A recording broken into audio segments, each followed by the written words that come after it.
1 নম্বর, সত্য ও মিথ্যার মিশ্রণ করা যাবে না। ইরশাদ হয়েছে, তোমরা সত্যকে মিথ্যার সঙ্গে মিশ্রণ করো না এবং জেনে শুনে সত্য গোপন করো না। সূরা বাকারা আয়াত 42। 2 নম্বর, সৎ কাজ নিজে করে অন্যকে করতে বলো।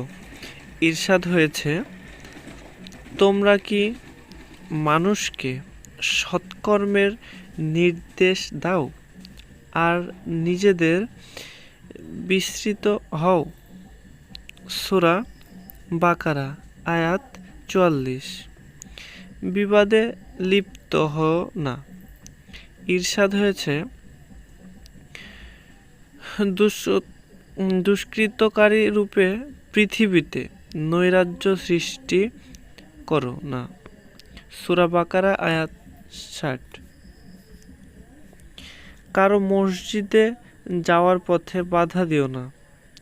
ইরশাদ হয়েছে, তার চেয়ে বড় জালিম আর কে যে আল্লাহর ঘর মসজিদে তার নাম স্মরণ করতে বাধা দেয় এবং এর বিনাশ সাধনে প্রয়াসী হয়। সূরা বাকারা আয়াত 114। 5 নম্বর, কারো অন্ধ অনুসরণ করা যাবে না। ইরশাদ হয়েছে, যখন তাদের বলা হয় আল্লাহ যা অবতীর্ণ করেছেন তা তোমরা অনুসরণ করো, তারা বলে না, বরং আমরা আমাদের পিতৃপুরুষদের যাতে পেয়েছি তার অনুসরণ করব। সূরা বাকারা আয়াত।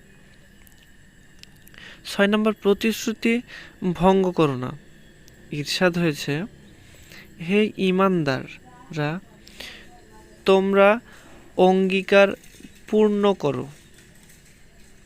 সূরা মায়েদা আয়াত 1। 7 নম্বর, অন্যায়ভাবে কারো সম্পদ ভোগ করবে না। ইরশাদ হয়েছে, তোমরা নিজেদের মধ্যে একে অন্যের অর্থ সম্পদ অন্যায়ভাবে গ্রাস করো না। সূরা বাকারার আয়াত 188। 8 নম্বর, সীমা লঙ্ঘন করা যাবে না। ইরশাদ হয়েছে, সীমা লঙ্ঘন করো না, নিশ্চয় আল্লাহ সীমা লঙ্ঘনকারীদের ভালোবাসেন না। সূরা বাকারা আয়াত 190। 9 নম্বর, আল্লাহর পথে ব্যয় করো। ইরশাদ হয়েছে, তোমরা আল্লাহর পথে ব্যয় করো। সূরা বাকারা আয়াত 195। 10 নম্বর, এতিমদের সম্পদ রক্ষণাবেক্ষণ করো। ইরশাদ হয়েছে, মানুষ তোমাকে এতিমদের সম্পর্কে জিজ্ঞাসা করে বলে দাও তাদের জন্য সুব্যবস্থা করা উত্তম। সূরা বাকারা আয়াত 2। Please subscribe my channel, press the bell icon.